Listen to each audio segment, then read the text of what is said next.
Hi everyone, we're back from the People Not Tech studio, and success. We managed to grab Fionn from the claws of COVID. So hi. Hi, good to be back.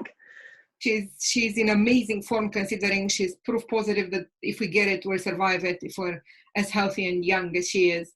And so we wanted to talk to you guys, speaking of surviving, about a couple of things that we feel are really important today. We've been agonizing over what topics to raise because we've promised you a bunch of help in terms of leadership, some help in terms of emotional intelligence.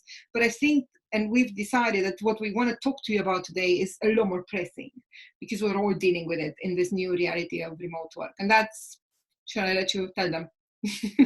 Yeah, I think what we're starting to see and realize ourselves as well, quite frankly, is that couple of weeks in to everybody being at home and this universal situation of us all working remotely, working with our teams, with our families at home, all that sort of stuff, we are starting to see that we're all starting to realize that we're in this for the long haul. Teams are still working really hard to find their new way of working in the remote working environment, and what we really need to keep an eye on is staying sane, and keeping each other sane as well. We focus on teams, to people as a collective, so keeping each other sane. So we wanted to talk to you about making sure that you're aware of what is stressing you out and what is potentially affecting that side of things for you at the moment. That could be lots and lots of Zoom calls, video calls, Skype calls, MS Team calls. It could be you being at home but not feeling motivated and not being sure what to do about it. So we wanted to start the conversation with you about staying sane in the remote team working world that we're in at the moment. So back to Dwayne just for a minute. Well, we don't have anything prepared, as you can very well tell by how we're going about this. But we've seen a bunch of behaviors that are problematic, and we're trying to tackle those from a work perspective. There's obviously a lot more that we haven't, and we're not in a position to talk to you about, which are reasons for you and all of us to be discouraged, depressed, anxious. There are multiple human reasons to far too much impression management in our relationship with others. There are multiple ways in which we haven't found our groove in terms of what's life, what's work, what's existing with kids, what's living with fear for our elderly. There's so much packed there that I think for the sake of one, not giving advice that we're not horribly qualified to do, because we're not psychiatrists and we don't know enough about these topics to give you any kind of advice. But one of the things that we wanted to cover today is the way we behave in terms of, as Fionn said, meetings, and the way we take that part of our lives. All of us working remotely are going to have to be in contact with our teams, obviously. The way we structure that contact, though, is something we should spend time understanding. And I've written about this before, and Fionn has talked about it as well. But I think one of the key things is to understand that we each have a rhythm, and it's perfectly all right to do that. It's perfectly okay to not be at the exact same pace as everyone else. It's perfectly okay to have different ebbs and flows in your productivity, to have moments when you're more willing to be in contact and moments when you're willing to, you just need to be isolated and take a step back and breathe. I think those are really important. And what counts is that we give ourselves permission to breathe, take stock of the emotional moment we're in, and try and find the intersection between that and what our work constraints are. Because obviously we are mandated, and it is demanded of us that we are in various meetings. It is imperative that we show up for stand-ups, that we show up for team meetings, that we show up for countless one-on-ones, that we are in back-to-back meetings. So I think what we're saying is, take stock of what you would normally like to do in an ideal world. How would you behave? Would you do video? Would you not? Would you do one meeting a day? Would you do 100? Would you do those that are with an entire team, or would you do more one-on-ones? Find out what works for you, and then try and find an intersection if possible. Yeah, and I think it's really important what Dwayne has just said there about how we use the tech, you know, and somebody else said to me earlier in the week that they feel a little bit like at the moment everybody's like a kid in a sweet shop with the technology side of things. And I've long been an advocate of video on video calls, but the world we're in right now is a completely different world to the one I was talking in before. And we need to understand that not everybody wants to be on video all of the time. It's important to create human moments using some of those functionalities, but, you know, be creative and be realistic and be considerate about what people can cope with at the moment and what you can cope with at the moment. If that means not putting your video on, that's awesome. If you want to put up the model and talk about that instead, that's awesome. If you want to annotate something together on the screen, that's awesome. If you just want to sit and listen to that particular meeting, that's awesome. But we all need to be thinking about what keeps us sane and what the ways, what's going to stress us out in this new environment that we're working in at the moment,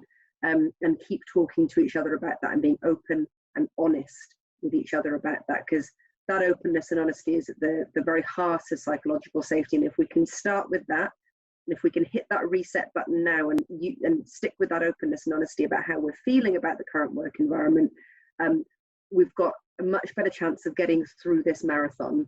It's not a sprint, it's a marathon. We're 2 weeks in, so you need to take care of yourselves. Not even in some places where a lot less. I mean, we know people are watching this from all over the world. So for some people, it's the first week. For other people, have been in it for slightly longer. But realistically, 1 to 3 weeks is where we're all at. It's only the beginning of this entire period.